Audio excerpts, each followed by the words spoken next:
The Giants of Percussion. Paul Rennick. Clara Vanguard. Sandi Rennick. Clara Vanguard. Scott Johnson. Blue Devils.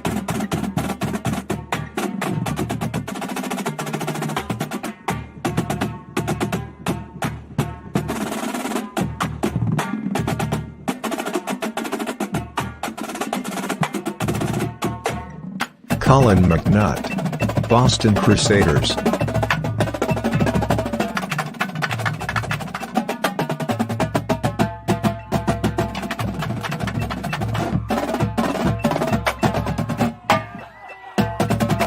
MXP Live.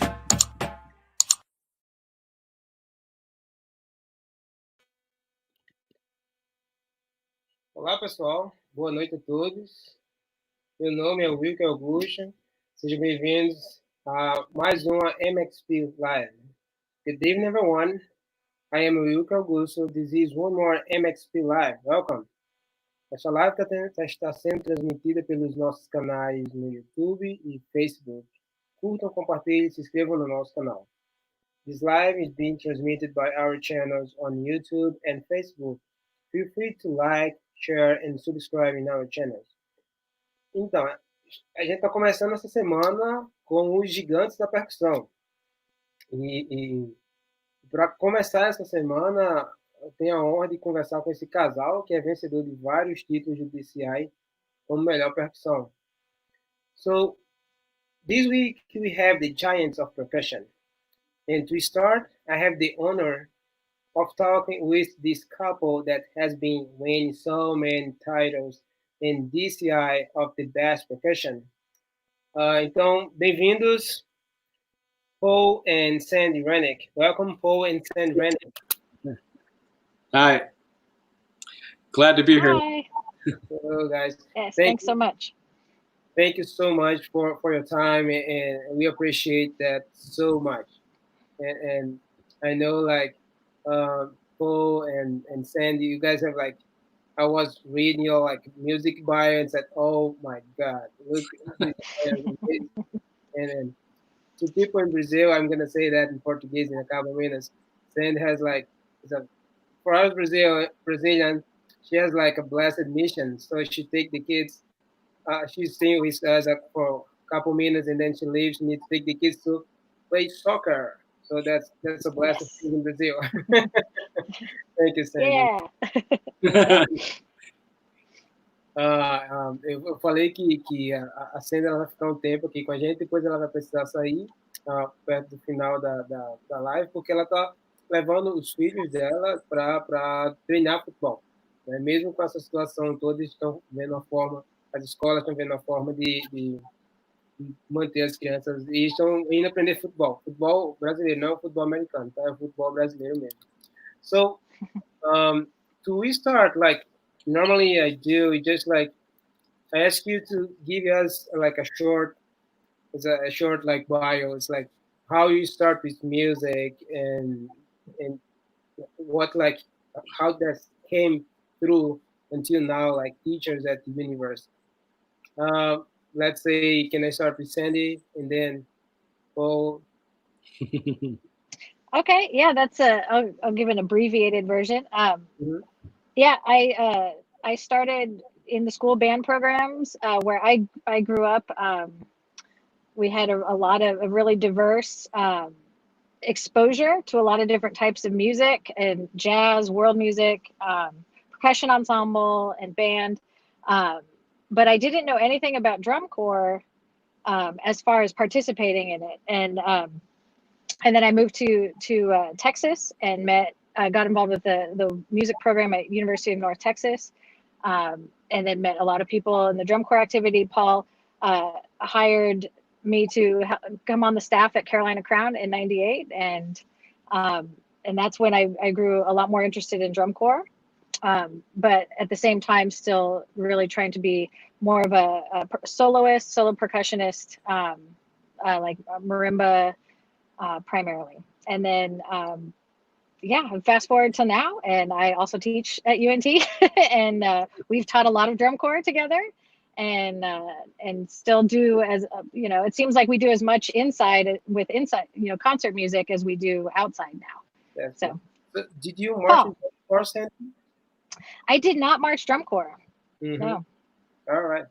Okay. Yeah. So Paul. I started. I'm from Pennsylvania, which is in the East Coast, sort of near New York City. And I started playing drum set. That was the very first thing that I played. And I played that for a long time until I actually went to college.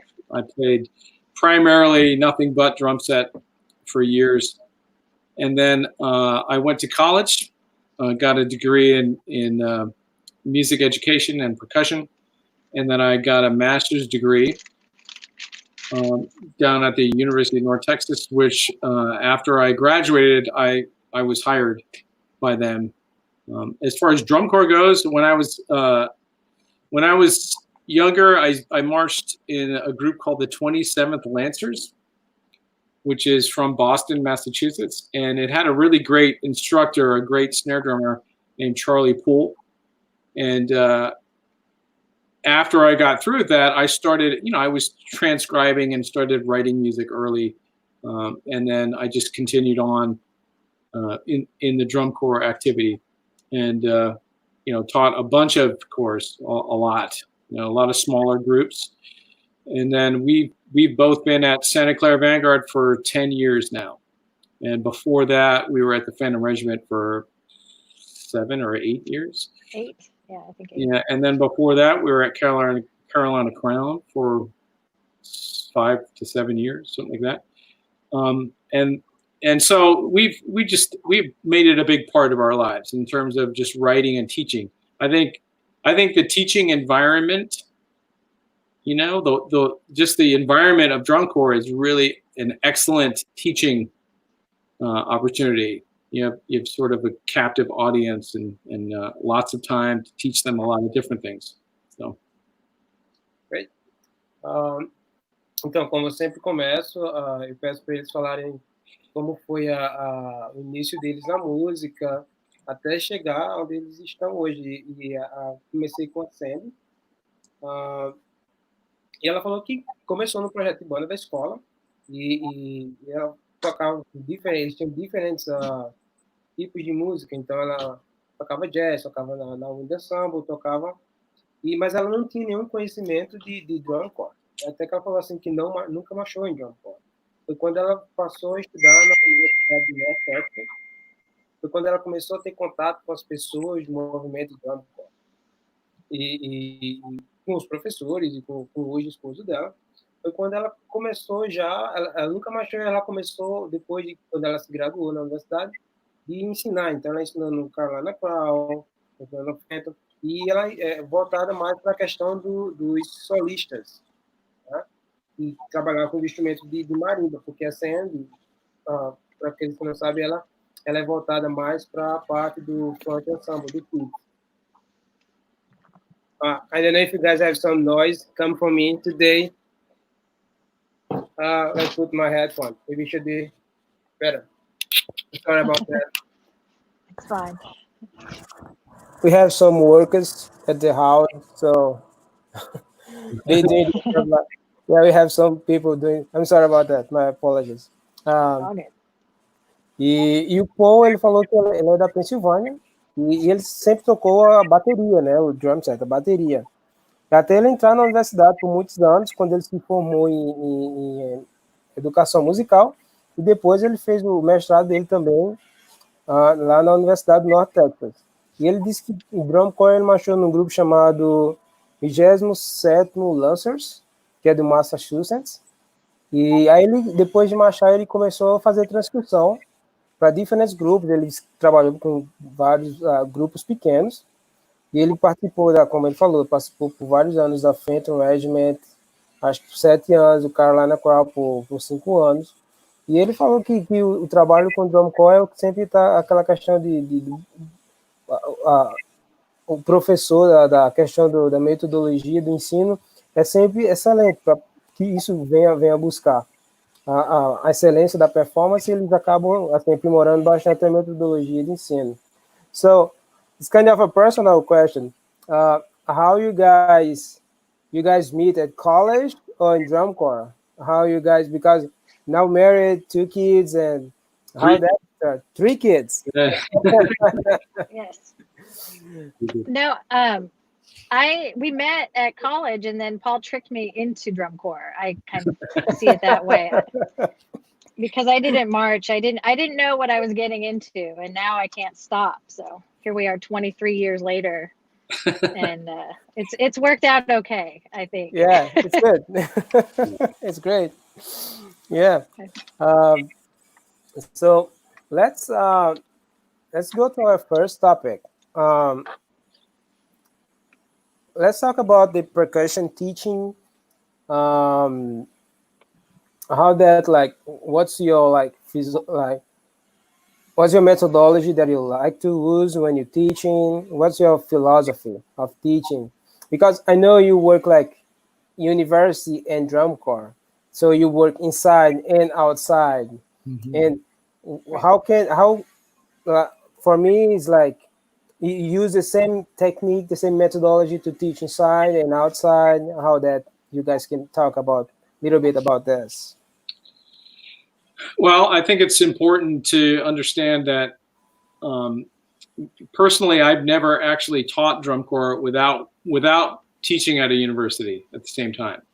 And I think Sandi is kind of the same way in terms of just being involved primarily in the college environment. And so everything that we do has to be agreeable to when the student comes back to school. And I think that it's really important, and we were always very, very conscious of that. We always knew that we couldn't tell them one thing in the summertime that would contradict what they would do in the school year, or else it would defeat the purpose and diminish the value of that experience. I mean, it's a really, really valuable experience for college-age music majors. It's an intense practice situation where they get to play their instrument, up to 12 hours a day. And I think that generally speaking, there are some differences. I don't mean to pretend that there aren't differences. One of the biggest things that we deal with is in drum corps, you have to get people to play together. And I think that's true also in the college environment, but it's not being judged. And we are being judged by people how they play and whether they play together or not. So a lot of what we teach has to not only do with technique, but also has to do with ear training and listening skills and how to play together in an ensemble. Sandi, you want to add to that? Yeah, and just like what Paul was talking about, the ensemble skill, listening, playing in an ensemble, that is so valuable, because virtually every situation, even if they go on to be in an audition for a symphony orchestra, or play in virtually any ensemble at school, like any of those skills, those are only going to improve, but they have to be aware of that as well. And so I think that's one thing that I think we really emphasize is the kids. I should call them kids, I realize they're adults, but they have to understand why we're asking them to do this too. I think, they're more likely to buy in to what we're saying if they feel like they understand why, they feel like they're benefiting from it. And then also they realize how much they are very much a part of the process as well, not just in the success we see in the summer, but also just in improving their own abilities as musicians. It I think will help motivate them to work even harder and then continue that work ethic when they go back to school. I hope. Yeah. Yeah, we hope so. Like in drum corps, we say the kids, but they are like, I would say like late kids or old kids, but they still kids. Yes. we need to take care of those members. Yeah. Yeah. Então, o primeiro tópico que a gente está falando que é sobre a questão de metodologia de ensino. E como o Paul e a Sandi, eles trabalham, hoje são professores da universidade, que eles foram alunos, que é a Universidade de North Texas, Então, a minha pergunta foi para eles, o que eu pedi foi que eles comentaram sobre a questão de metodologia, se eles utilizam a mesma metodologia para drum corps que eles utilizam para a universidade. E o Paul respondeu que é a questão de tocar junto, né? Eles querem manter os alunos preparados para que quando termine a temporada eles precisem voltar para a universidade, não tenha nenhuma discrepância na metodologia de ensino, no que eles falam. E o que ele fala é que a experiência de drum corps é uma experiência muito válida pela questão de prática. Você vai estar praticando a média de 12 horas por dia. Então, isso aí é o que vai estar enfatizando mais.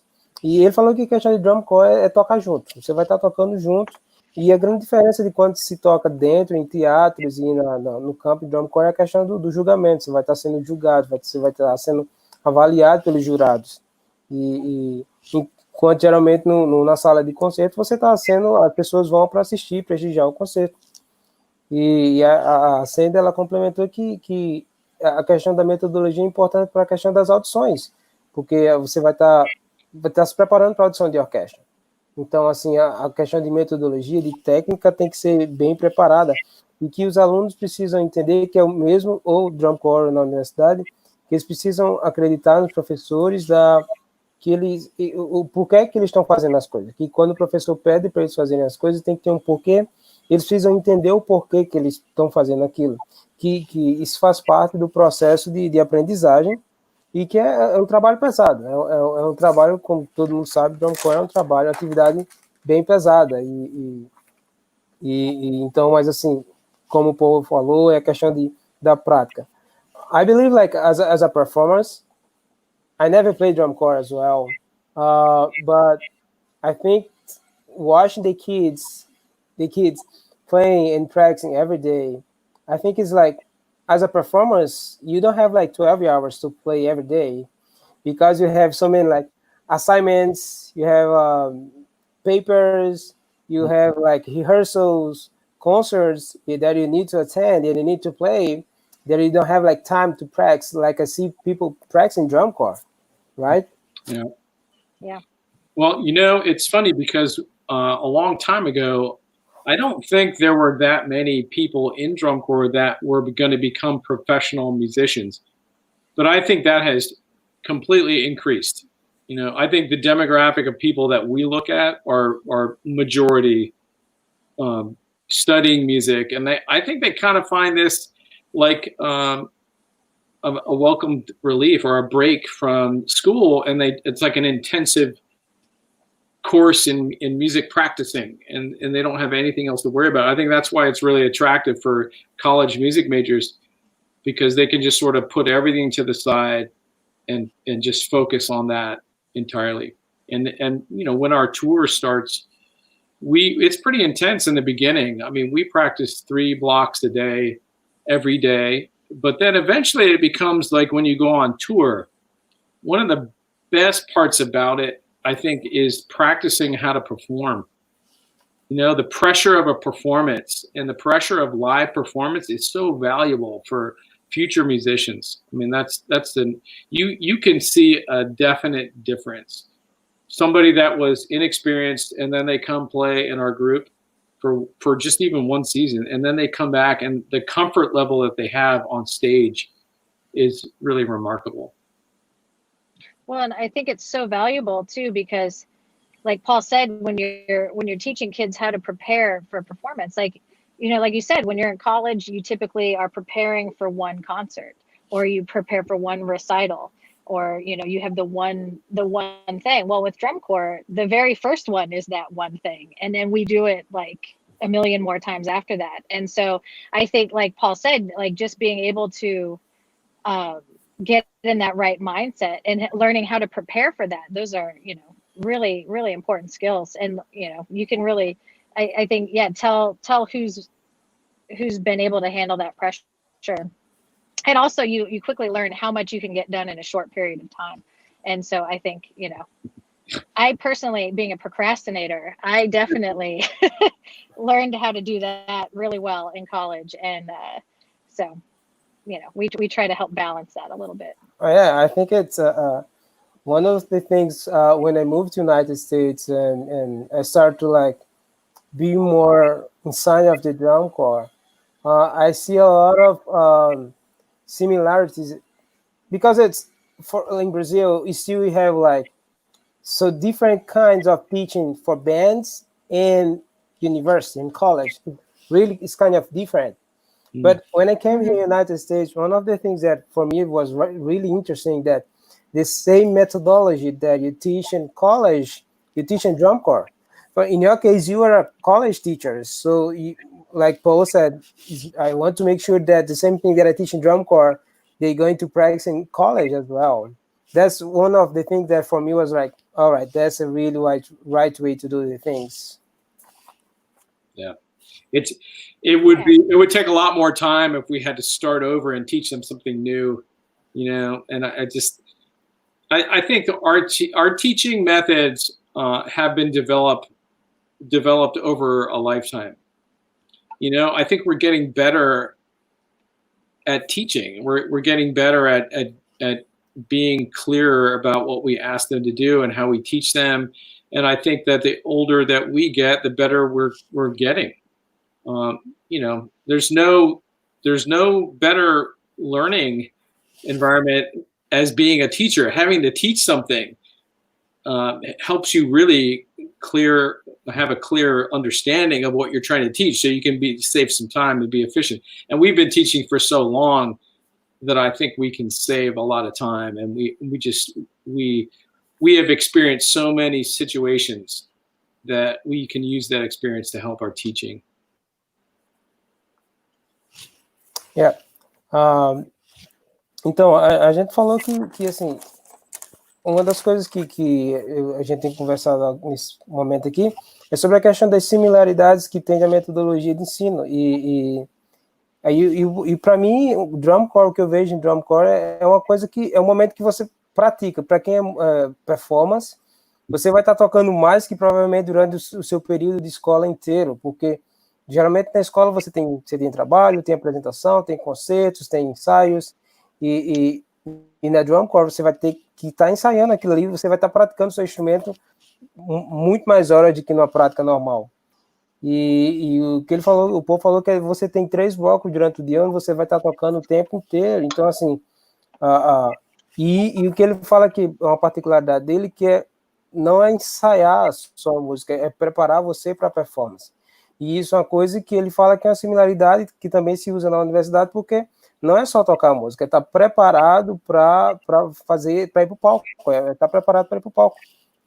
E a Sandra, ela complementou, ela falou assim, que geralmente na universidade você tem um concerto, você tem um recital que você faz por semestre, e na drum corps você tem um prazo curto para produzir muito rápido. E meio que ela falou que como ela não veio de drum corps, ela assimilou isso na vida dela, e ter que fazer as coisas em curto prazo, ter que desenvolver, ter que melhorar em curto prazo.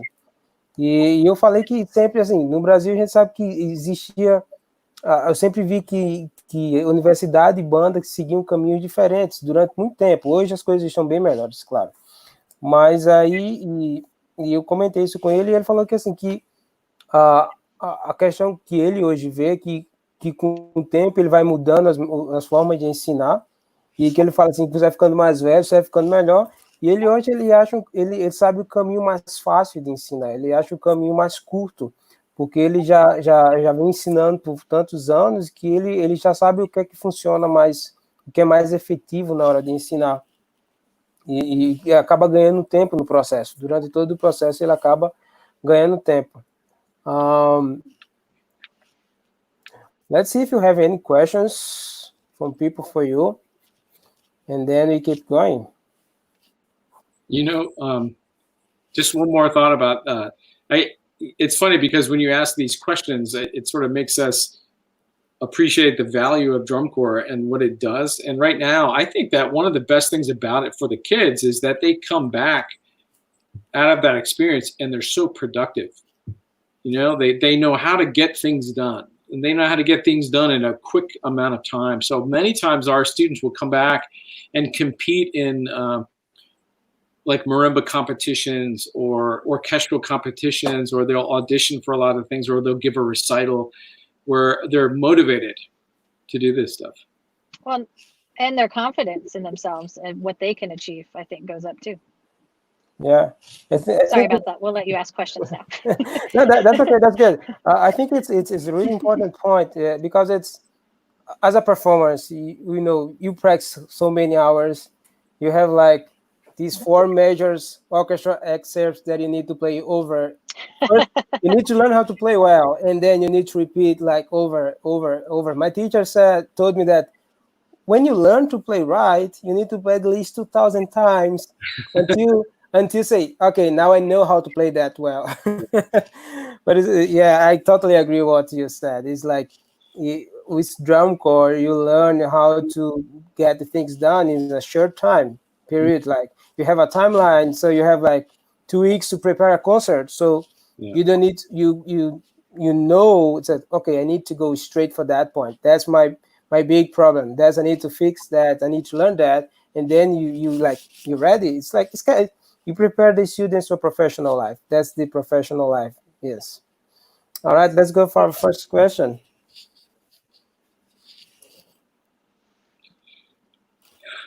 How to go to university? Is there age limit? I can't see the name because he have put a kind of symbol name, but he asking about the University of North Texas, if there is a age limit and what are the expenses. So it's. Well, I tell you what, we have a serious amount of international students, not only in the percussion department, but the entire university music program.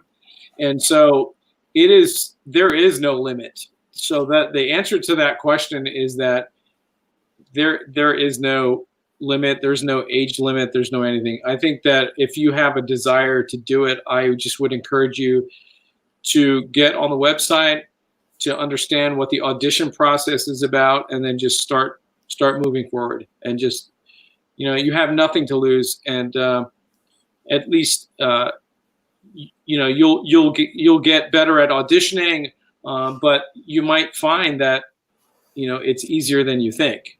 Obviously, it's a nationally recognized music program, and it's not, there is an audition process, but there are students from all over the world in that program. So. Yeah. The website is music.unt.edu. If you want to check out, that's the music department specific website. Então, eu não estou conseguindo ver o nome porque é símbolo. Ele está perguntando como ir para a Universidade do Norte Texas como brasileiro e se tem dado limite. Ele perguntou das despesas. Então, o Paul falou que não tem idade limite. E, eles têm bastante estudantes internacionais e o que importa é que você tenha o desejo de fazer. Vai no website da universidade, procura ver como funciona o processo de audição e assim, você não vai ter nada a perder. É algo fácil, mas você precisa entender como funciona o processo de audição.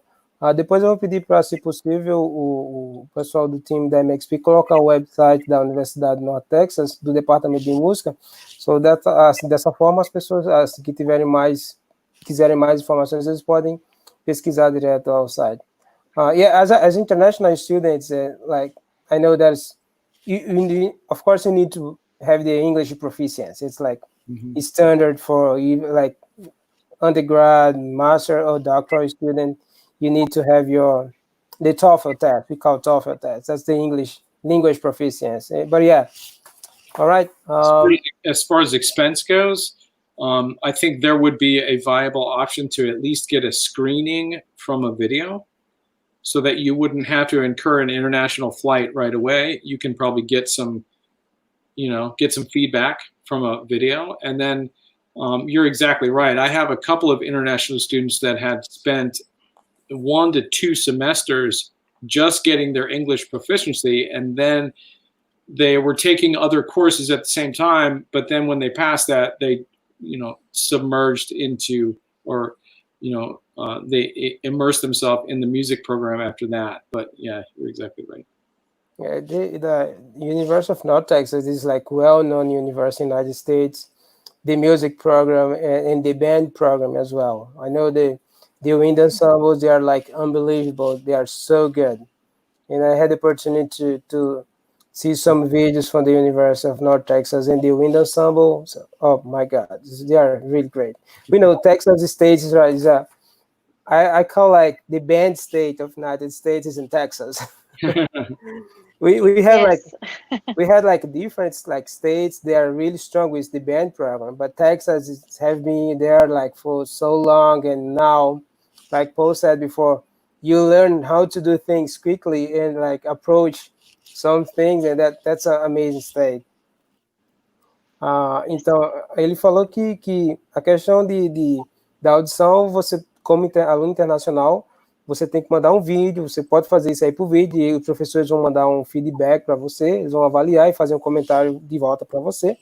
E o que eu complementei com ele é que, como aluno internacional, você tem que também se preocupar com o inglês, porque tem os níveis de inglês para bacharelado, mestrado e doutorado, e cada um tem um nível diferente na prova do TOEFL.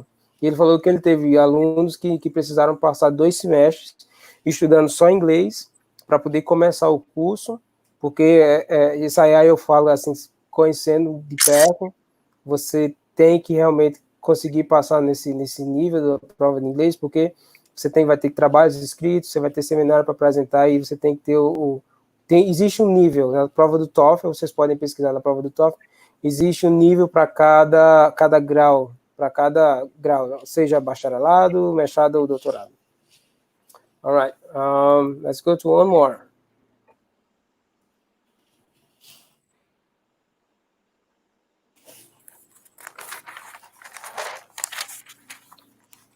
All right. I think I read the question, and Sandy, can you read that question? I think he's trying to ask it's at SCV. The practice, I think he asked about the practicing time is more about technical exercise or show part. Mm-hmm. Or it's like even split, like half and a half. It depends. I can't tell you all the secrets. I know. It depends on the time of the year. Mm-hmm. Right? I think that's an important point to point out.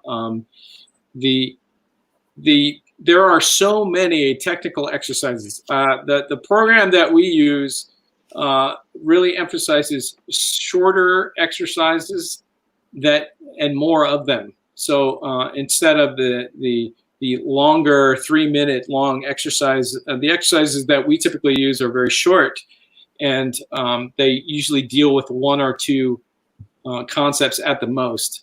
And then we try to cover as many technical exercises as we can in the time that we're given, and then we transition to music. And I think we're always referencing the music while we're playing the technical things.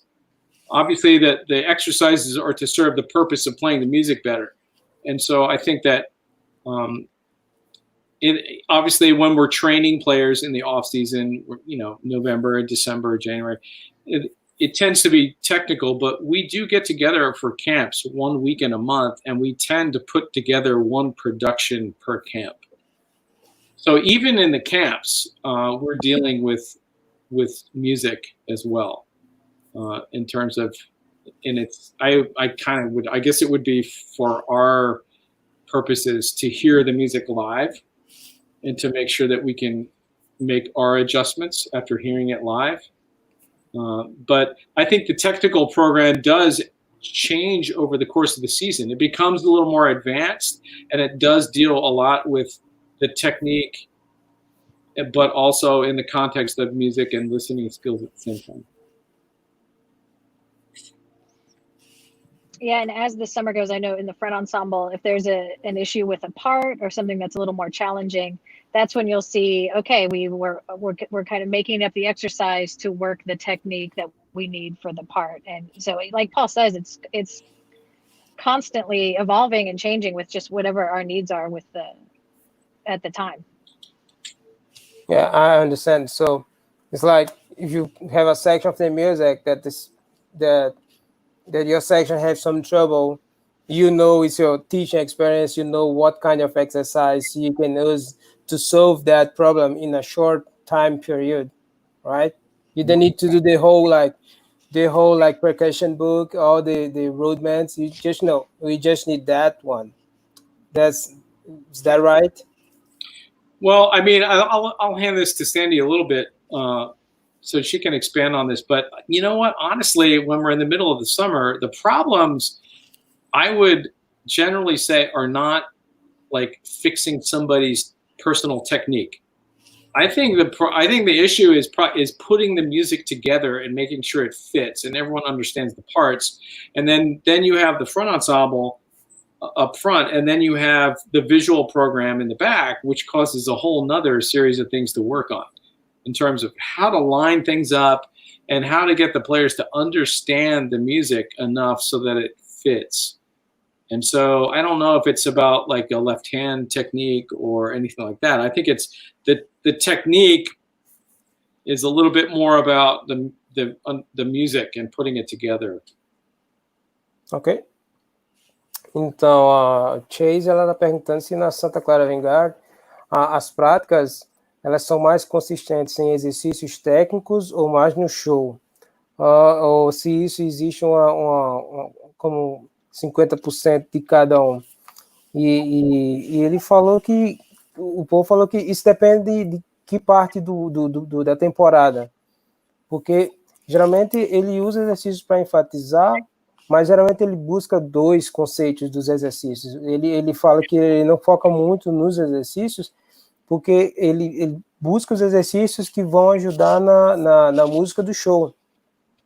Então ele fala assim, que são exercícios com propósito de tocar o repertório melhor.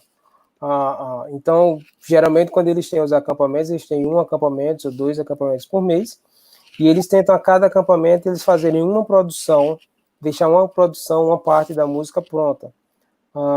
E assim, que os exercícios vão ajudar a fazerem os ajustes da música. Ou seja, os exercícios são basicamente voltados para ajudar na parte da música. E o que ele falou que também você, durante o verão, você tem que colocar a música para funcionar. Você tem que colocar todas as informações da música tudo junto. Então, você vai estar lidando com o front ensemble na frente, você vai estar lidando com a parte de visual. Então, você precisa colocar tudo isso alinhado. E você precisa entender a música. Então, assim, eu comentei que você vai procurar exercícios que se você identifica um problema, você vai procurar exercícios que resolvam aquele problema. Que foi o que a Sandy falou, que se tem alguma coisa no front ensemble que ela precisa corrigir, ela não precisa fazer muito, ela vai fazer exercícios direcionados para aquele problema. All right, let's see if we have one more question.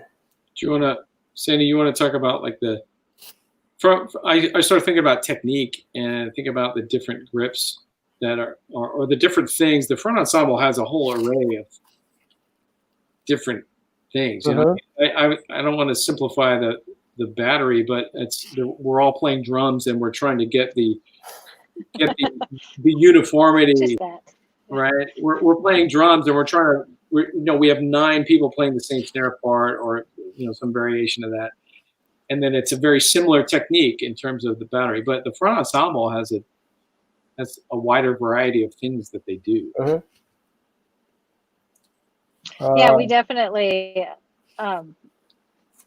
as far as I think that just maybe comes in with like the educational side of it too. I mean, there are a lot of groups that all use one grip, which is usually the Stevens technique on all the instruments, and we use Burton grip on the vibraphone and the Stevens technique on marimba.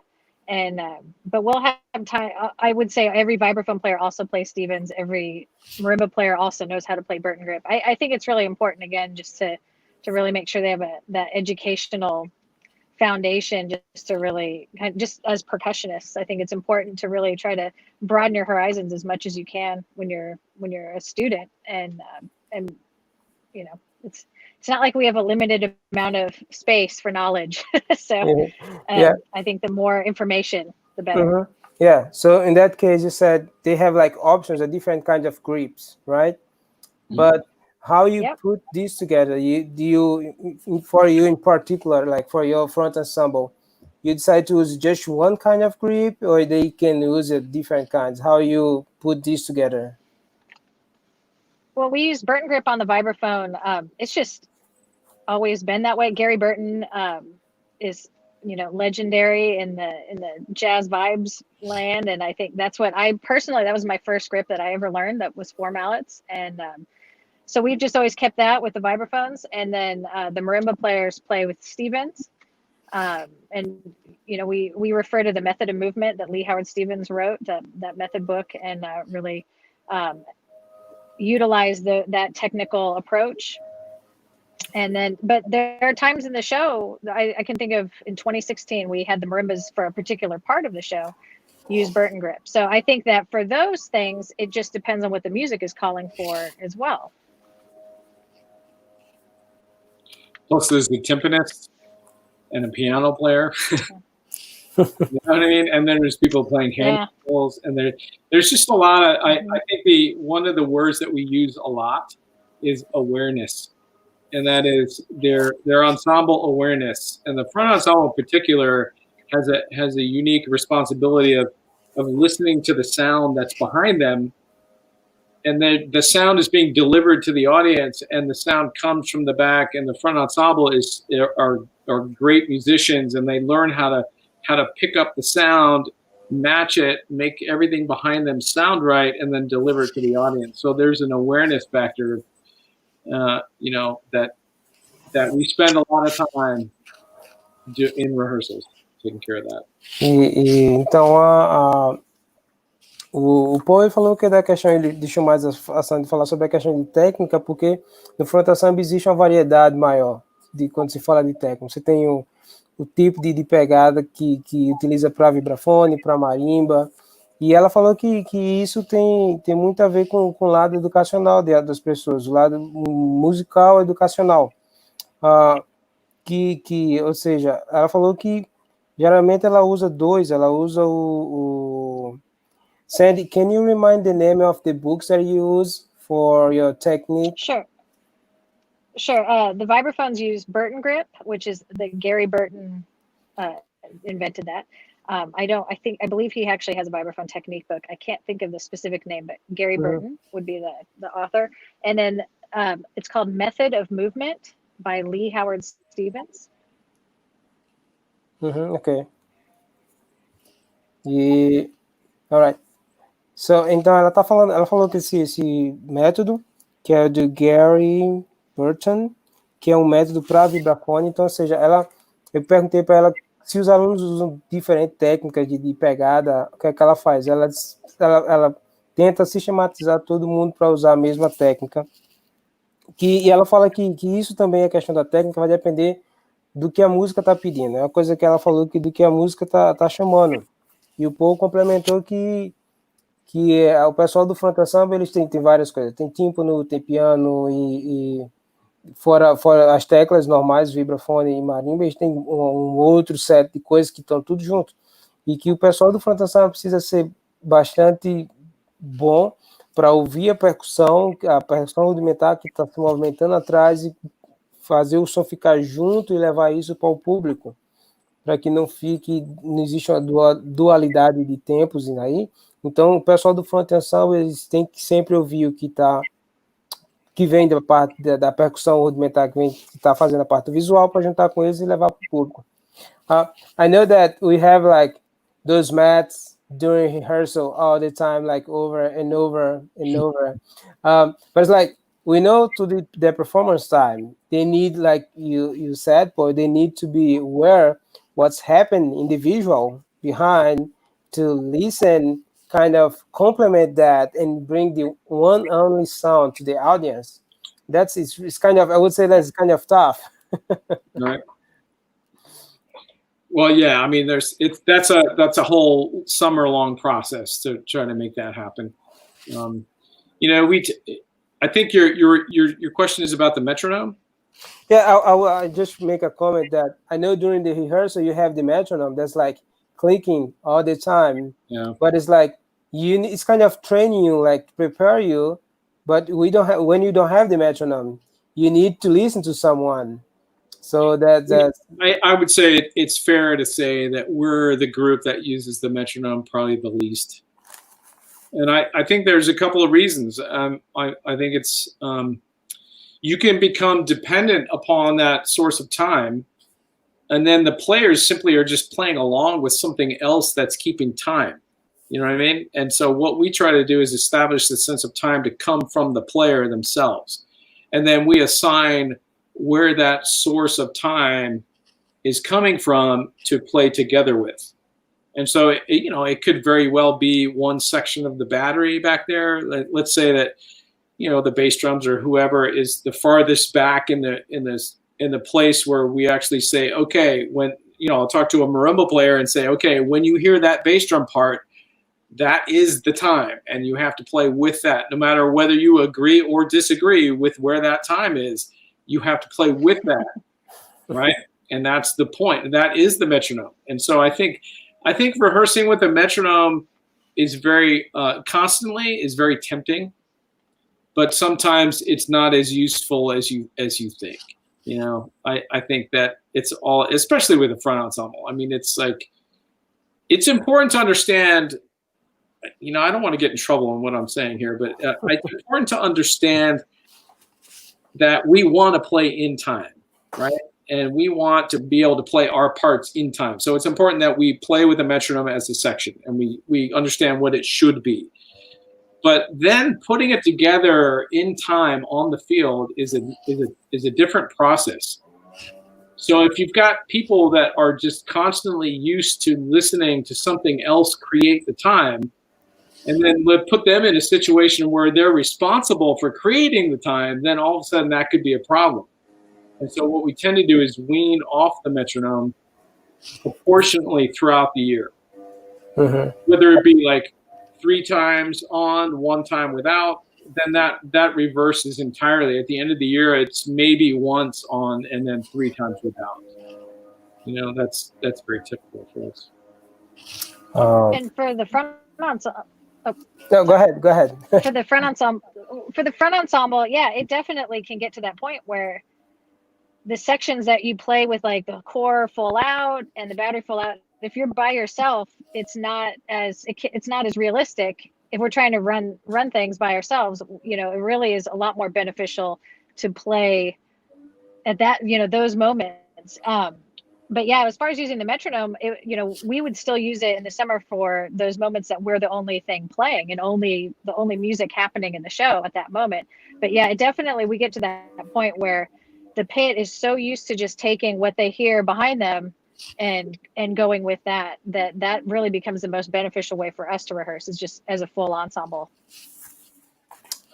Eu fiz comentário composto sobre a questão do uso do metrônomo, do metrônomo, que a gente é acostumado a ouvir bastante metrônomo nos ensaios e nos vídeos que a gente assiste, e ele falou que isso é normal, mas ele talvez seja um dos grupos o grupo que ele usa talvez seja um dos grupos que usa pouco o metrônomo, que ele tenta estabelecer o grupo, ele tenta estabelecer a ideia de que o tempo vem do próprio grupo, ou seja, como ele falou de tipo assim, ele pede para alguém ouvir, alguém da marimba ouvir a parte do bombo ou a parte das caixas, então, ou seja, com isso eles vão criar um tempo. Ele fala que é bom praticar com o metrônomo, sim, quando você está no seu naipe separado, mas quando você vai para o campo, que você vai trabalhar tudo junto, ele falou que a média, a proporção que ele fala, talvez no início ele usa 3 vezes com o metrônomo e 1 vez sem, e geralmente no meio, pro final da temporada, talvez seja 1 vez com o metrônomo e 3 vezes sem.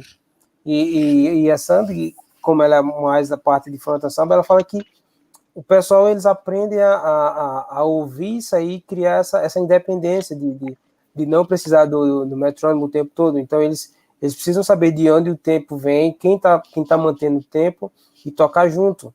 E muitas vezes, que o Paul falou que muitas vezes ele precisa dizer, você precisa ouvir esse instrumento que está tocando junto com você, que está atrás.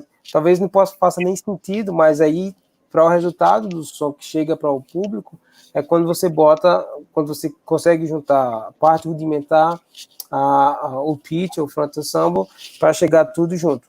Isso eu falei que não é uma tarefa fácil para o front ensemble, porque eles estão ali na frente, mas aí o pessoal da percussão está se movimentando o tempo todo, então eles precisam tá bem mais atentos. I just was saying that for the front of some people, it's really tough because you stay in your position, the field, but the battery just like everywhere in the field, so you need really to have keep your focus but pay attention all the time.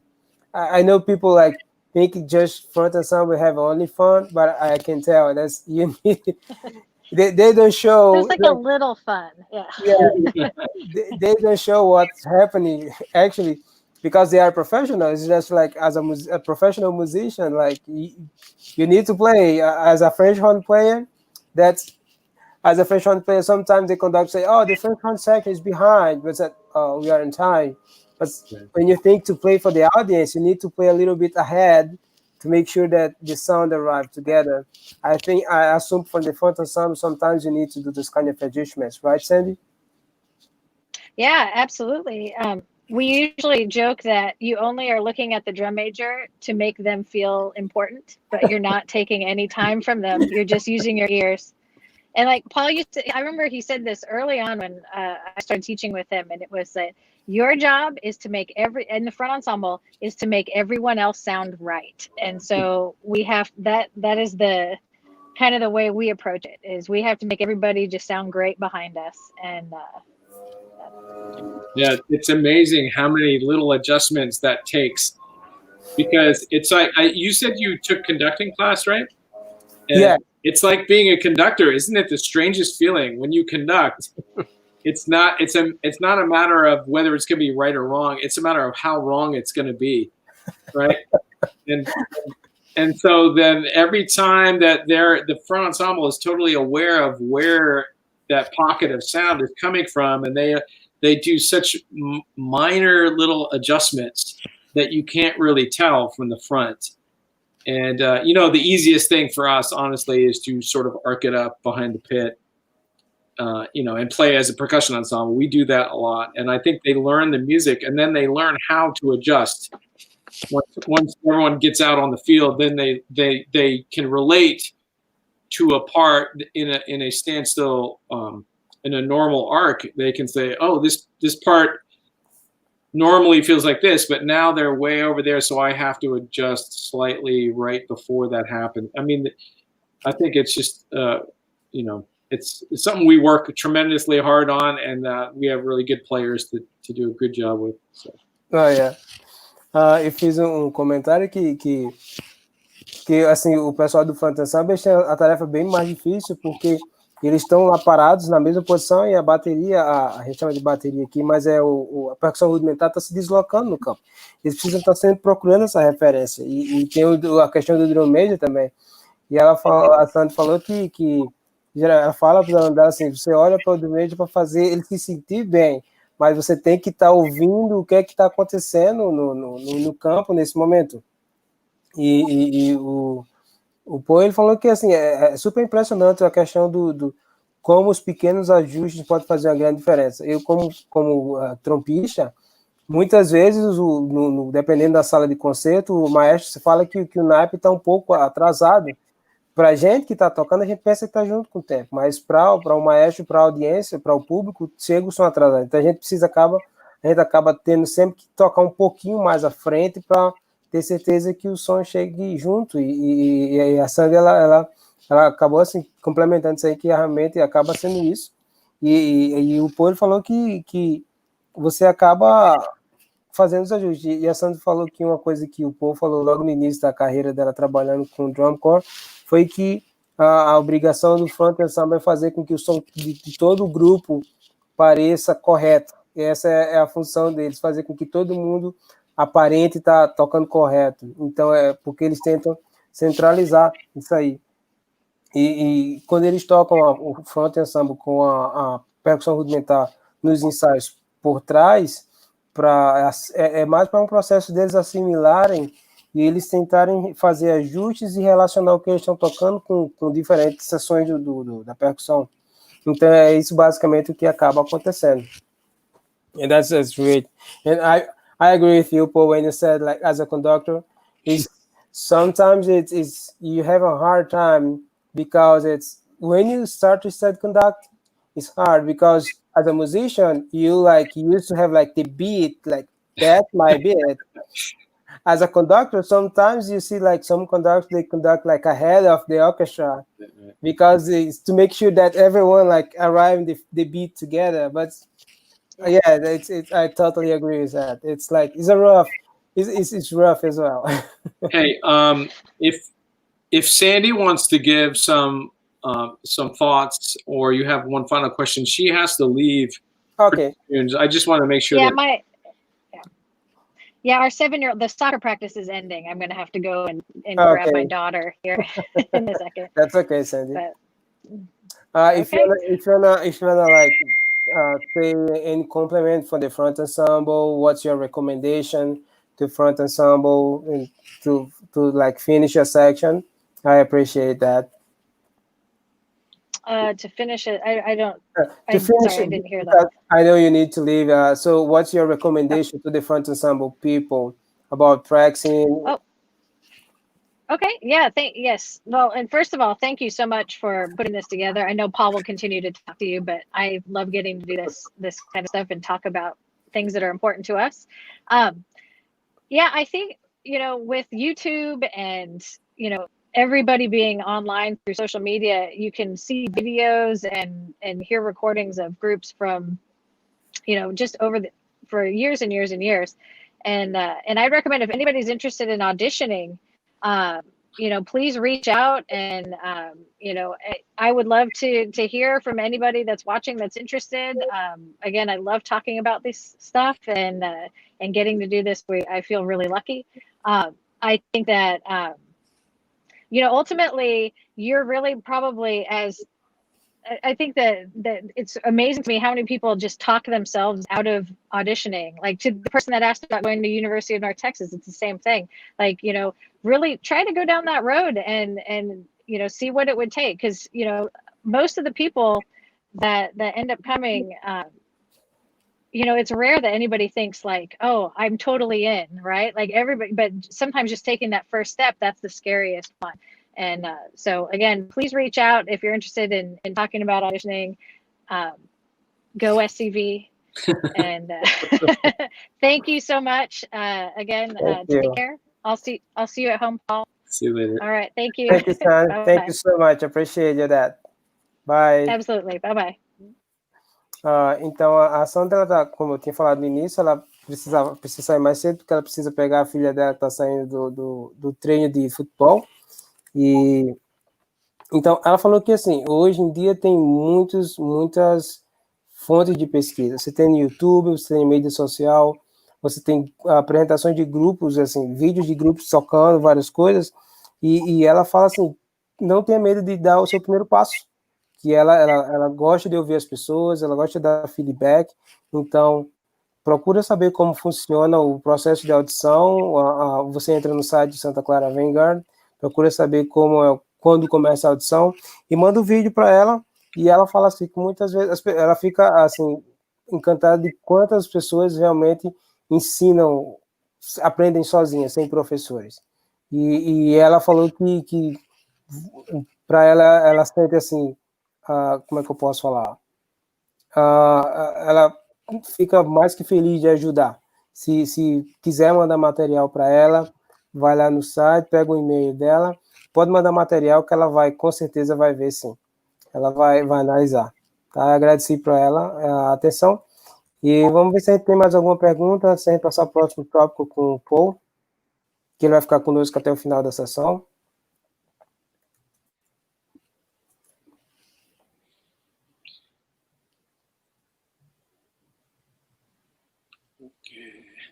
I can't read that. Okay, he typed in Portuguese. I'm gonna translate to you. Okay. He's asking how was to, like, I would say, like, work with Marty Hurley, Mm-hmm. and how he, like, had some influence in your formation. He said that he had the opportunity of know know them during the show Rhapsody, Right. and Phantom Regiment. And he said he learned a lot watching your work, you both working together. Well, I worked with the Phantom Regiment from 2003 through 2010. And Marty Hurley was in charge of that percussion section back in the, I want to say, late 70s, all the way through, I want to say, 1992. So it had been quite a while. It had been like 11 or 12 years since he had been with the Corps when I took over. And I'll tell you, one of the proudest things that I did when I was there was sort of rekindle the relationship with the alumni to the current Corps. And so what I did was I invited Marty to come back and help teach the summer camps. And so that was the extent of our relationship. And I think he reconnected with the Corps. And I think a lot of people, he was a great teacher, and he taught a lot of very committed students who got a lot out of it. Obviously, even the person asking the question. And Marty and I were really good friends. He had a lot of respect. He really liked the group, and he thought we were doing the right things. But I did not study with Marty, and I knew him later, like in my professional life, when I was teaching. And I think that was like I said, one of the best things I did was sort of invite Marty back to the Corps. And believe it or not, I mean, you are not going to believe this, but he had not been back to the Corps since then. Wow. When was the last year? You said 92? 92, yeah. Like, he had never been sort of around the Corps again. After he had left, he had received, there was no like relationship there at all. And so what I did was sort of invite him back and got the current players to get to know the older guys that used to teach. So this was in 2003? Yeah, well, it was mainly 2004 that I asked him to come back. And we formed this really great friendship. He was extremely supportive. He was a big fan of what we were doing. And I just thought he was one of the most passionate guys about rudimental drumming that I knew. I mean, he was terrific. And unfortunately, he got ill and passed away, and it was it was really hard on a lot of people when he got ill. It really was. But Rhapsody was the 2005 show. Yes. A bunch of Gershwin music, and that was we got so close to winning percussion that year. I think we lost percussion. We came in second by like a tenth of a point or something. That was kind of the beginning. That we turned a corner, and it was really the next year, in 2006, was the first time that the Corps, the Phantom Regiment, ever won percussion in the history of their organization.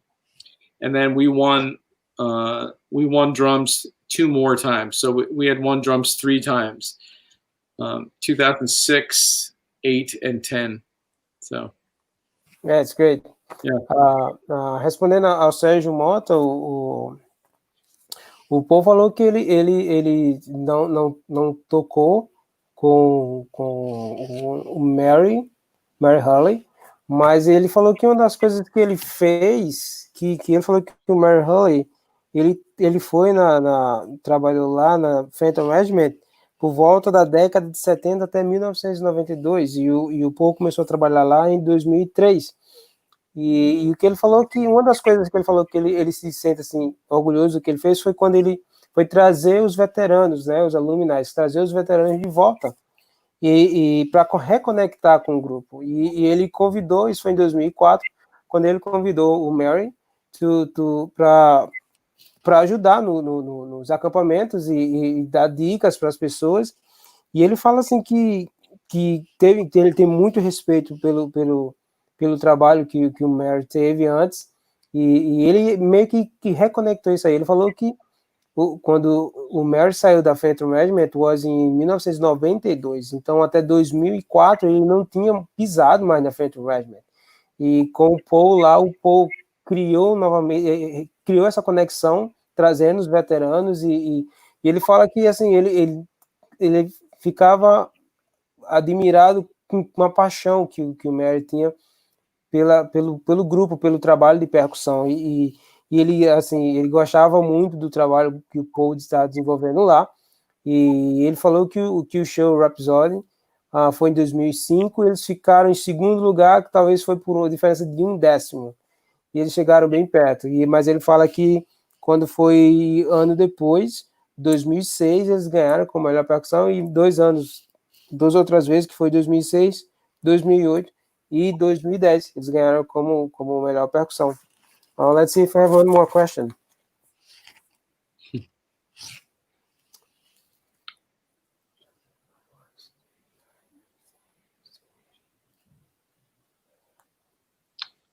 So it just, you want me just to talk about the audition process? Yeah, I think the question is kind of like line up with like our script of ideas. It's about the audition process. Mm-hmm. Well, we auditioned. You know what? I had an experience with doing auditions in the late 90s where we tried to, I wrote some music for like an audition etude that people were supposed to prepare. Well, I quickly learned that that's not really the fairest way to do it because some people don't, they decide to audition at the last minute. And so I think the main goal is to really get to the root of how somebody plays and how they were taught. So I don't pass out any music ahead of time.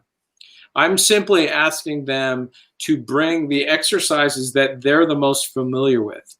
And I know it's an unconventional way to do it. And I don't know of anybody else who does this, but I ask them like categorically to bring some of their own exercises. I want to hear them at their best. I don't want to hear them struggling to learn what, like a strange exercise that we would do. I want to see where they're coming from.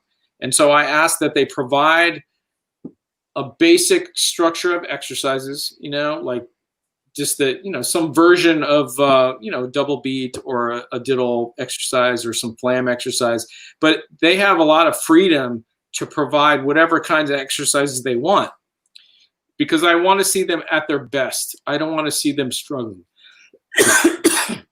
So, and then the other thing that I ask, excuse me, is I ask that they prepare a solo because I want to see them stand on their own 2 feet and make some music, right? I don't want to just see an entire series of exercises. I want to see them bring something to life. I want to see them, see them light up the room a little bit. And so I asked them to come up with like, maybe a 2-minute to 4-minute solo. It can be anything they want. It can be written by them. It can be written by somebody else. It can be like a bit pieces of previous shows all strung together. But I think that between the exercises that are theirs and the piece that they bring, I can really tell who they are as a player, right? And I think that's really what I'm after. I don't want to have a bunch of robots. I want some real musicians that can play. And every year, the group should have a slightly different dynamic because of the people involved. And I think that one of the most important things that is my job is to pick the right people for the group. And so we're extremely thorough. The audition will last all weekend. You will have basically 3 parts to it. You'll have a one-on-one audition with me, and then you'll have a situation where you're put into the section with the other instructors, and then we change that around. You get to move around, and sort of we mix and match, and then we'll learn some music as a full group. So between those 3 situations, we get a very thorough read of how somebody can play, right? Yeah, that's amazing. It's the points that you bring it out was like you don't want robots. Maybe that's I'm not a percussionist, but like I love the sound of the percussion. And like when I'm driving, kind of tap my finger in the car, it's like on the table. Right. But I completely agree with you. What you said, just like make people play what they know to play as the best. That's a really important point. O Rimal, ele está perguntando em questão do processo de audição para Vanguard, qual a hierarquia das coisas que um aluno ele precisa preparar para dar o melhor shot. E ele fala que, assim, na década de 90, quando ele começou, ele escrevia música para audição, ele preparava uma música que as pessoas preparavam para audição, mas que depois ele resolveu mudar, porque e aquilo foi naquele momento, mas depois ele resolveu mudar, ele queria saber como as pessoas tocavam. Então ele começou a pedir às pessoas para trazerem exercícios que eles eram mais familiarizados, coisas que não fossem convencionais, não tocar a mesma coisa. Porque o grande propósito que ele falou é ouvir as pessoas tocarem aquilo que elas sabem tocarem, fazendo o melhor. Ele não quer ver as pessoas passando por dificuldade para tocar alguma coisa que é pré-determinada. Ele quer ver o lado artístico, o lado musical. E, assim, que não precisa ser difícil, tem que ser algo que você toque bem. Mas que tem os básicos, né? Ele fala que pode ser variação de outros exercícios, ele falou do double beat e outras variações rítmicas, mas, assim, tem algo que você toca bem. E outra coisa que ele fala também que ele procura, ele quer que você toque como solista, né? Então, porque é diferente quando você está sozinho no palco e você tem que fazer música, você e você. Então, assim, ele quer que você dá vida à música. Como é que você, como solista, como é que você dá vida à música? E ele fala assim, coisa de 2 a 4 minutos, pode ser qualquer coisa, uma composição sua, uma composição de alguém, ou partes de show que já foram tocados. E ele não está bem preocupado, porque ele frisou bastante, ele quer que quando, no processo de audição, que é o trabalho dele, que é selecionar as melhores pessoas, selecionar aquelas pessoas que tenham mais musicalidade, aquelas pessoas que sempre dão o melhor. Então, ele falou que geralmente esse processo acaba sendo em 3 fases, que vai ser o 1 a 1, que é você e ele, e depois ele vai colocar você junto com o naipe, você vai tocar com o naipe, eles vão mudar você de posições no naipe, e a última fase que é como aprender a música junto, né? Então vocês vão ter a música e você vai ver o quão rápido você aprende, e eu acredito que é o quão rápido você faz as recomendações, quão rápido você consegue seguir as recomendações que ele fala. Let's see if you have one more question about this.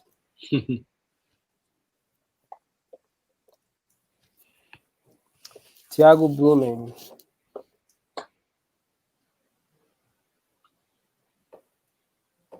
So Thiago Blumen Music is from Brazil. He said, first of all, that's his word. First of all, I'm a big fan of your work, of you, and he really appreciates the quality of your arrangement and the composition.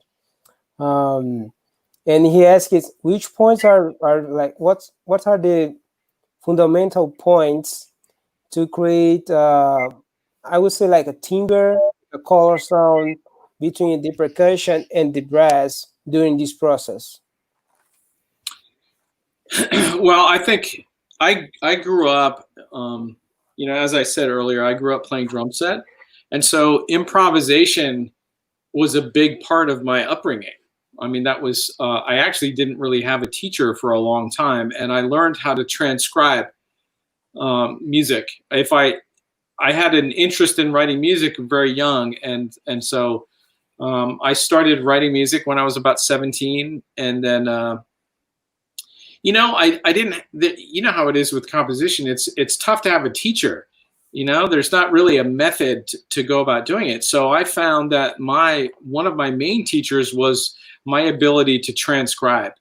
And so if I liked something, and I thought it sounded great. I was curious to figure out why that sounded the way it did. And so I would transcribe it. I would sort of dissect the compositional structure of it, and then I would kind of learn how to capture that sound of what I liked. So I know that I'm aware that I can sound a little vague when I talk about writing music, but I think that is an important point, is to be aware of what you like and start there first, you know, like understand yourself and understand what you think sounds cool, right? And then try to create that and try to model something else that you've heard, or you know, something that makes you feel a certain way.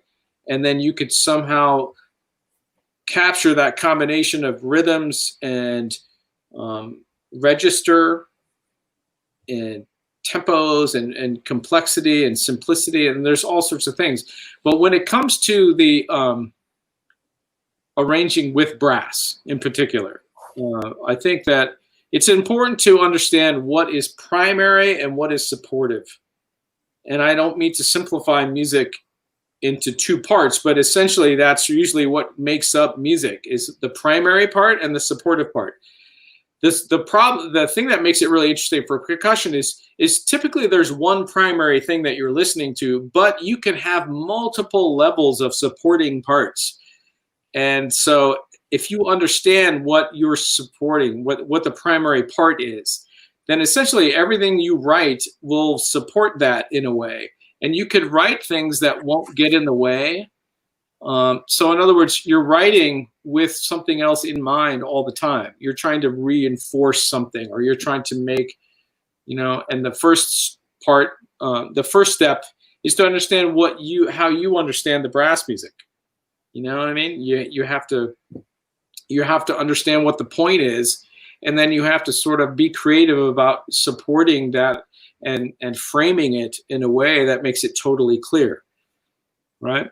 And I think that's a way that you can ensure that you're not going to step on anybody or get in the way, right? And then those times will come when all of a sudden you are, as a percussion section, you're the primary thing. And that's why I think I've always benefited from the fact that I grew up as an improviser, because making stuff up for me is normal. You know what I mean? I've always made stuff up my whole life. And so the older I get, the more that I realize that some of the original source material doesn't really contain everything that I need it to contain. And so now, in the last, at least the last 5 years, if not more, I've ended up composing a lot of the material that we need to play. And then I'll give it, you know, I'll compose the whole thing, like percussion and mallets, and then I'll give it to Sandi, and then she'll arrange and sort of check it and make sure that she'll add her compositional component to it as well, and then together it comes out as a, you know, as a finished product, right? Yeah. I could keep talking, but I don't want to. That's okay, that's okay.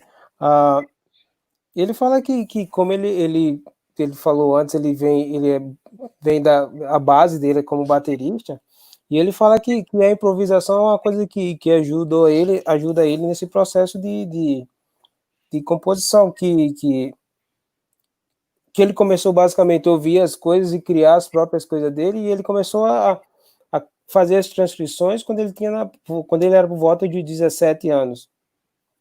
E que era difícil, assim, ele fala que como para a composição é difícil encontrar um professor que ensina você a fazer as coisas, e ele basicamente começou a transcrever sozinho, e que ele fala que transcrever você precisa entender como captar o som que você quer. Você tem que ter a ideia do som que você precisa, e ele precisa saber, e você precisa saber qual é o tipo de som que você quer.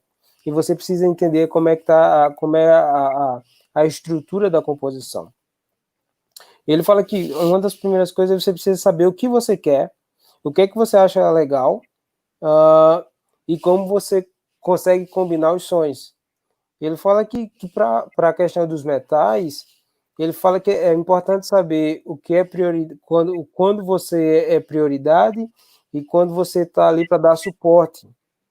Você precisa ouvir diferentes coisas e você precisa, como ele falou, você precisa entender quando você é prioridade e quando você está ali para dar suporte. E ele falou assim que com o tempo, com a idade dele, e assim, ele acabava não encontrando o material que ele precisava. Então, com a idade, ele começou a fazer o próprio material dele. Ele começou a escrever o próprio material dele. E que na música você vai entender que é uma coisa de baterista, que você vai entender que tem horas que você pode dar o seu melhor sem pisar nas pessoas, sem que ele fala assim, pisar nas pessoas é como assim, você não precisa passar de um certo, você não precisa, como é que eu posso falar isso, ou tocar à frente dos metais para mostrar o seu bom trabalho. Vai ter momentos que você sempre vai ser mais de suporte, mas vai ter momentos que você vai estar ali com prioridade. E então, assim, ele fala que faz os arranjos, ele faz as próprias composições dele, e ele passa isso aí para Sandi, que é a esposa, e ela faz a composição dela para a área de front ensemble. Então, eles acabam achando uma forma de combinar os dois componentes e fazer uma coisa só. Tá? All right, let's see if we have one more question. So, just one thing about that. First of all, thank the questioner for its compliment. I appreciate that. But there's usually three things that happen when you're composing music. The first is that you write something and you're sure that it's going to sound great, right? You're certain, you know it's going to sound great, and then you go and hear it live and it doesn't sound quite like you thought it was going to sound. And then the second thing happens is phrases or pieces of the music that you didn't really think too much about, and you just sort of rush through, or they were inconsequential, sort of minor things. All of a sudden you hear those and they turn out great. And then usually the third thing finally happens, which is what you really wanted to hear comes out. And I think that you have to go through that process of trial and error, to finally get what you hear to come out. So my advice would be to be a little bit careful when it comes to using technology. Like when it comes to using MIDI playback, you have to be somewhat careful because you don't want to be reactionary to the playback. You want to create what you want to hear up here in your head. You want to be able to hear it happen and then somehow get it to come out. So I use the MIDI. Sometimes I actually don't even use the playback. You know what I mean? I turn the playback off. And I learned how to write with a pencil.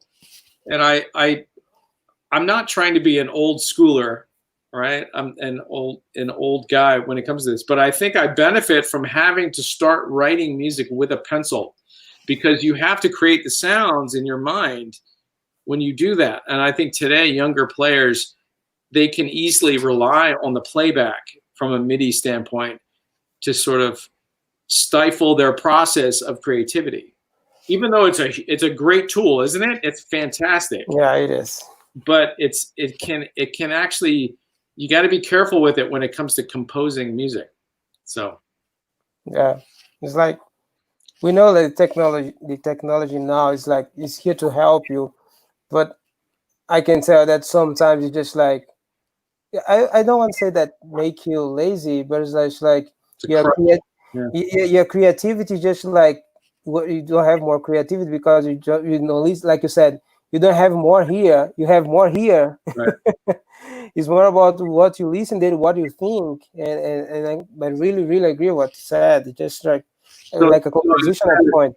So instead of thinking long term about the piece and the form of the piece, you end up like listening to one bar or two bars at a time, and then clicking the playback and making sure it's right. That's, I don't know.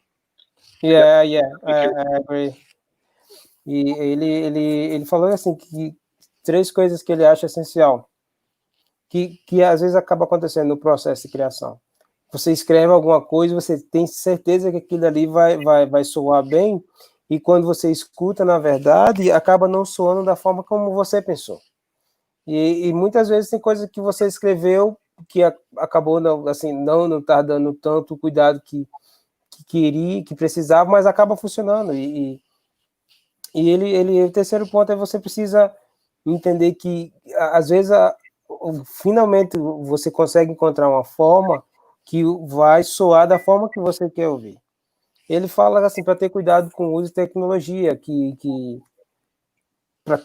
você não escreva, não fique muito habituado a usar a questão do playback, porque ele fala assim, ele não tá querendo defender a escola antiga de como se escreve, mas ele voltou a escrever com lápis mesmo, porque ele está preocupado com a música que está na cabeça dele, como é que ele visualiza a música, como é que ele sente a música, não somente em escrever e ouvir de volta.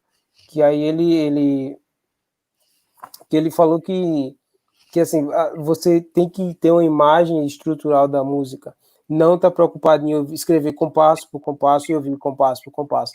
Pensar numa forma maior, pensar numa estrutura maior da coisa.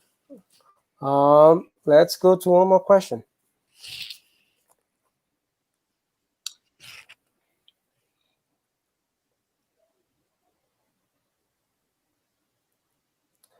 So he said that you make Western music, the musicians play more relaxed and comfortable. Right. So is this a result of a psychological thing or just a technique, or like both? Is psychological, technique, or both? That's a tough question to answer because it is both. I mean, it is my whole approach to playing is somewhat relaxed and smooth, and we're worried about like smooth connected movement, and making sure it's lyrical in terms of the way it's approached technically and musically. Obviously, I try to put the players in a situation where they're it's extremely extremely positive, and we're trying to make sure that there are no, in other words, I teach in a way that is not really punishment based. I try to get them, it's almost like ear training takes over, because I want them to understand what it could be, and then I want them to sort of live up to what it could be in terms of understanding the music and the technique and efficiency, smoothness, lyrical, all of those words are things that kind of contribute to them being relaxed and being, and that way when we do, like, we get emotional and sort of light it up and we get more intense, it's still kind of within a relaxed environment. It's not, I would say, one thing I have said to them in the past is that you're not going to be good by just having fun, but it sure is fun to be good, right? And so that helps them kind of put in perspective that we're not very, it's not just fun and games, it's very efficient and very, in terms of the approach to playing, is very efficient. And as far as the relaxation in terms of performing, sometimes we play in some really high pressure situations. Sometimes there's, tens of thousands of people watching us play, and everything we do is recorded now, like digitally recorded. And so I think that I talk quite a bit about that pressure. I'd say almost throughout the entire season, I have a meeting with them every morning. I communicate with them about this all the time. We talk about performing and what to think about when you're performing and how to approach it to alleviate pressure. Because let's face it, if the player feels a lot of pressure and it's in a negative context, then all of a sudden they're going to tighten up and their technique goes out the window and everything. So I get them to see everything in perspective. So when we rehearse, you've probably been in this situation too many times, which is you get to a high pressure situation and then your instructor says, don't worry about anything. It's just another performance. No big deal. But and I know as well, it is a big deal. It's a very big deal, and they're going to feel that. And so what we try to do, I try to make the rehearsals themselves be a little more like those high pressure performances, so that when we get to in other words, I reverse engineer it. We try to make the rehearsals a little more like the performance, so that when the performance does come around, it's not totally new to them. You know, the worst thing I could say is, like, when I have a player he's been totally relaxed up to this point, and then all of a sudden you stick him in a situation where he's got like 30,000 people watching him, and then it all goes out the window. So, and you know, you feel adrenaline and all sorts of things physically in your body that the worst thing is for that to be a surprise. So what I do is try to make sure that I give them a real taste of that. It's not going to be exactly the same, but at least they'll be a little bit more familiar with the pressure that is involved in playing these days. But in terms of, you know, maybe the questioner is asking about technique. And I have a method that it sort of splits the difference between the Moeller method and the George Lawrence Stone approach. My method is kind of right in the middle of those two things, where it incorporates an efficiency of stroke and a lyrical movement behind it, so that the rhythms end up sounding more connected. Okay. That's okay. I Feel my, bad when you translate all that. Yeah. no, don't feel bad. It's like, that's all good. Ele acredita que é a combinação dos dois. O resultado do trabalho dele é o resultado da combinação do trabalho psicológico e técnico. É importante que o músico esteja relaxado para que ele possa ser mais musical, para que ele possa ser lírico. E ele procura colocar os músicos em situações positivas, não tá fazendo algo negativo, ou falando algo negativo, ou criando uma certa forma de punição para os músicos. Ele gosta de mostrar para os músicos onde eles podem chegar, e que tudo isso tem que estar alinhado com a questão de eficiência, de tocar em grupo, de ser musical, ser lírico. Quando ele fala ser lírico, é ser musical. E tudo isso, assim, é que ele fala que vai ter momentos de emoção, vai ter momentos sem de emoção, mas ele tem que aprender a controlar essa emoção de uma forma relaxada, não de uma forma tensa.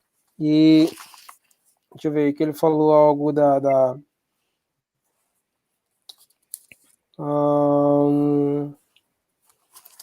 eu ver aqui. Ele fala que é uma coisa que ele falou que eu achei super interessante, que eu até anotei aqui para mim, que você não vai ser bom para ser divertido. Você tem que ser divertido por ser bom. Eu acho que é isso, a tradução do que ele falou é isso. Você não vai ser bom se divertindo. Você vai se divertir sendo bom. E ele sempre ressalta a questão da performance, tem que estar relaxado para a performance. Que é complicado. Você vai para um show, você tem 10 mil, você tem 30 mil pessoas assistindo você, que vai existir uma pressão. Mas ele fala que ele faz esse trabalho psicológico todo dia. Ele se reúne com o grupo no início do dia e ele tenta preparar os músicos para o que eles vão encontrar. Ele não é que ele vai dar pressão todo dia, passar pressão todo dia, mas ele prepara o músico psicologicamente para o que vai acontecer na performance. Que ele vai se deparar numa situação, muita gente assistindo ele, que vai ter um aumento assim, muito grande a questão da adrenalina, e ele vai ter que aprender a lidar com essa pressão. É uma coisa que nós, como músicos, a gente sabe que a pressão no palco é totalmente diferente da pressão de ensaio, mas isso também vem da questão do trabalho de psicológico. E ele falou que a questão de técnica tem 2 métodos que ele falou, eu agora não lembro o nome, eu vou pedir para ele para lembrar, mas o que ele fala que a questão de técnica, a técnica dele é no meio dos 2 grupos. Paul, can you remind the 2 technical books that you said? There were 2 basically schools of thought of drumming. There's more than that. I mean, but there's 2 big branches, which is the Sanford Moeller method and then the George Lawrence Stone method. Those 2 approaches contradict each other a little bit, but they're both very useful. The Sanford Moeller approach was basically an advocate of having a two-part stroke. In other words, there was up and down. Every time you hit the drum, there was the consideration of movement behind the stroke. The Stone approach, who was famous for creating the book called Stick Control, that was a response to the Moeller method, saying that we should have one stroke that was down and up from the same spot. Instead of a two-part stroke, it would be one-part stroke. Well, we use both methods all the time, and I think it's easy to see that they contradict each other. But in music and drumming, you do both all the time. And so I have a method that's very detailed. It takes a long time to explain, but it essentially kind of like uses the best of both of those worlds, and uses efficiency and movement. Então, ele falou que ele tem essas duas escolas, esses dois livros que ele usa, que é do Sanford Moeller e do George, que é o Stick Control, e que ele fala que o primeiro que ele até exemplificou, que ele mostra a questão do quando você toca e quando você vai, a questão do movimento, e o outro é a questão mais do que você está tocando, mais na parte de baixo. E ele fala que ele procura combinar os dois. Ele fala que os dois livros, eles são, em alguns momentos são controversos, eles falam de forma diferente, mas ele acaba pegando o que tem melhor dos dois, e ele faz uma combinação de motivação e eficiência e motivação. All right, Paul, so that's our last topic.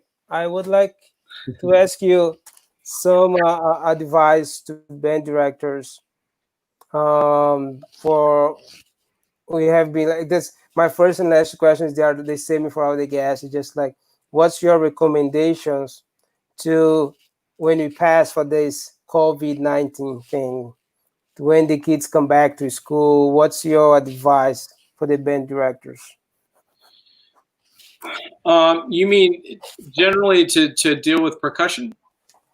Yes, let's focus more about percussion, because I know that as a brass player, I know there are some kids that they are not practicing a lot, so we probably going to have some like embouchure muscle issues when you're back. So I believe for the percussion as well, because we know that not all the kids they practice at home.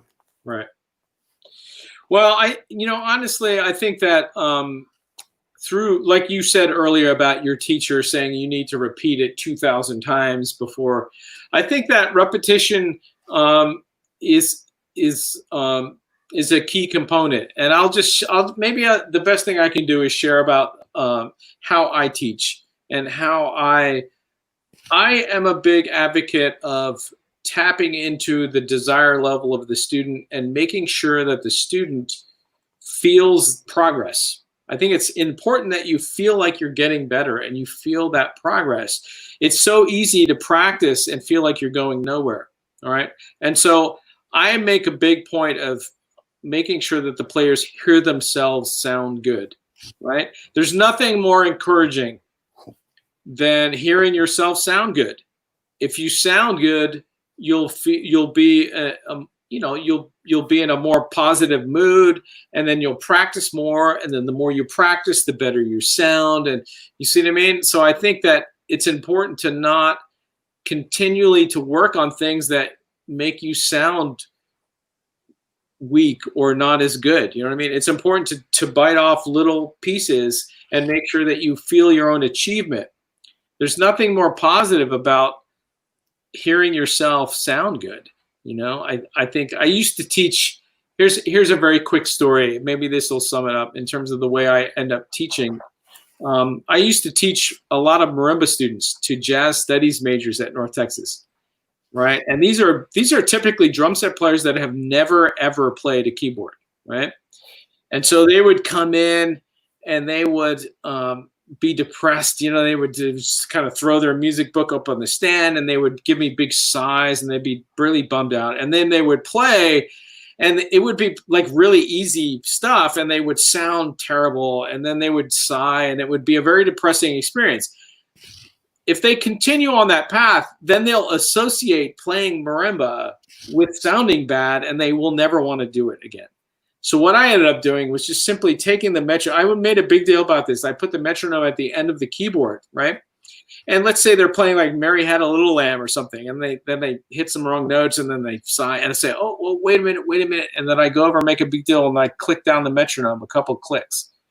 And then they got totally depressed, and they thought, oh, I'm so bad, I can't even play Mary Had a Little Lamb without him slowing it down.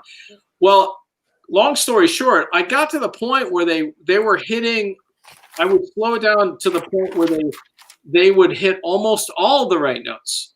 And then all of a sudden it became really energized. And then I would stop them. Let's say they were playing and they hit their mallets together. So it wasn't even really like a big mistake. It was a very small mistake. And I'd say, oh, wait. And then I would reach for the metronome to slow it down. And then every single time the player would go, no, don't. I can do this. And they would end up fighting for it and being a little more energized. And so I would click the metronome down one more, and then you could see their determination like re-energize, and they were like, I'm going to do this. I'm going to succeed. And then we get to the point where when they came into the room, they were totally dragging their feet and depressed. But then when they left, it was a really positive thing. So they heard their own achievement. And I think I forced that issue when I was playing. I made them sound good, and I made them hear that they sounded good and that they can do it. And that desire level, that stoked their desire level. And then all of a sudden they were sort of self-motivated, and all it took, to be honest, little girl, all it took was just like a little carrot, a little piece of hearing themselves achieve. And then it became a much more positive experience for them. So I think that, now that I think about it, that probably influenced the fact that I do so many small exercises that are achievable and they sound good. And so the group gets to establish what I'm going to call a standard of excellence. And they get used to sounding good. And so when they get used to sounding good, their tolerance level for mistakes goes way up, right? Or way down. I mean, they have little patience, and they can start to hear really minor mistakes. And so they become self-maintaining. In other words, you don't need an instructor every single time to tell you made a mistake. They have been trained to hear that, and they get used to sounding good at that high level, Yep. Então, assim, como eu falei, sempre a minha primeira e última pergunta é sempre a mesma. E eu pedi para ele dar alguns conselhos para as pessoas que, quando passar esse período de pandemia, que eles vão voltar, quais eram os conselhos que ele falou. Que ele fala assim, que baseado no que eu falei, que meu professor me mandava repetir o mesmo excerto 2.000 vezes, primeiro aprender e depois tocar 2.000 vezes para dizer que tocava aquele excerto bem. Ele fala que isso é um grande início das coisas. E ele fala que a repetição é uma melhor forma de fazer isso aí, e fazer com que os alunos se sintam bem com aqueles que estão tocando. Fazer com que ele fala assim, que ele sempre repetiu várias vezes, que os alunos precisam se sentir bem com aquilo que eles estão tocando, que eles estão tocando bem. E muitas vezes uma pequena mudança faz uma grande diferença. E ele citou o exemplo de alunos na universidade, os alunos que tocavam percussão, ele começou os alunos tinham que fazer uma aula de marimba, e mesmo exercícios mais simples, que ele falou que é uma melodia folclórica que tem aqui nos Estados Unidos, eles não conseguiam tocar. Eles chegavam na aula, alunos de universidade, chegavam na aula depressivos, e associavam tudo isso aí à questão da música. E o que ele fez foi colocar o metrônomo perto da marimba e fazer o tempo devagar, né? Então, quando eles começavam, até eles acertarem todas as notas. Então, quando eles acertavam todas as notas, eles começavam a se sentir bem. E eles começavam a meio que se cobrar de querer, não, eu posso fazer isso, eu posso ter mais determinação, que eles estavam procurando o sucesso, uma determinação para procurar o sucesso. E é importante saber quais são os pontos que você precisa fazer ajuste. fazer, mais uma vez que ele fala, fazer com que o aluno se sinta bem tendo um bom som. E ouvir você mesmo. Então, assim, ele faz pequenos exercícios simples, mas sempre buscando a questão da excelência, né? O padrão da excelência. Que os alunos, eles precisam primeiro entender o que é que tem que tocar bem, porque eles não vão precisar mais, não vai precisar do instrutor o tempo todo. Ele vai começar a ter aquele padrão de excelência e ele vai começar a fazer os ajustes sem precisar que você mostre que ele errou. Ele vai saber onde é os erros, onde é que estão os erros, ele mesmo vai corrigir. So, Paul, I would like to say thank you. Was really great meet you and talk with you, and there's a lot of good things that I take notes for myself as well, as a teacher, as a performer, and as a teacher. It's always good to talk with you guys and see how you looking for have excellence in everything that you do, like as a drum corps, as a university teacher, and as a performer. So that's important. For me, it's like I can tell all those points I write down to myself as well. It's something that's really helped me. And I would like to say thank you for your time, and I really appreciate that.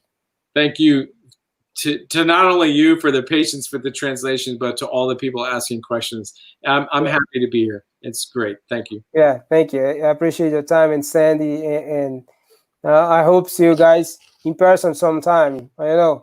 Yes. You can go step sometimes. I live in California. I can step sometimes Santa Clara Vanguard rehearsal to say hello. Yes, please do. Whenever you see us, say hello.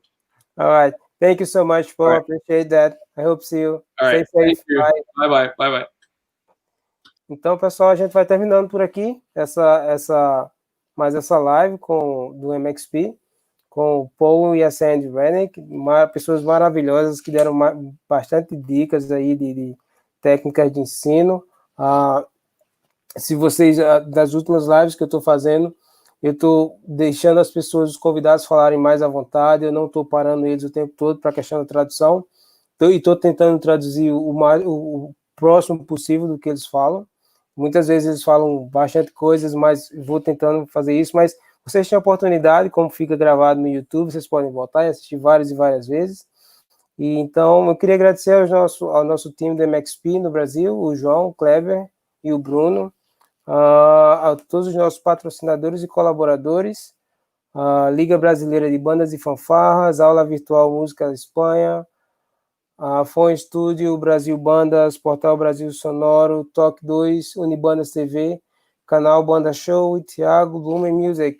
Então, por hoje é só. E amanhã a gente tem mais. Então, amanhã a gente vai estar com o Scott Johnson. Então, como vocês viram no vídeo da abertura aí, essa semana a gente tem quarta, quinta e sexta só sobre percussão. Então, vão anotando as suas perguntas. Peço desculpas se a gente não poder responder todas as perguntas, mas aí fiquem à vontade, eles são pessoas de grande coração, mandem e-mail para eles com as perguntas, eles vão responder de volta, tá? Então, vejo vocês amanhã. Até mais. Marching experience.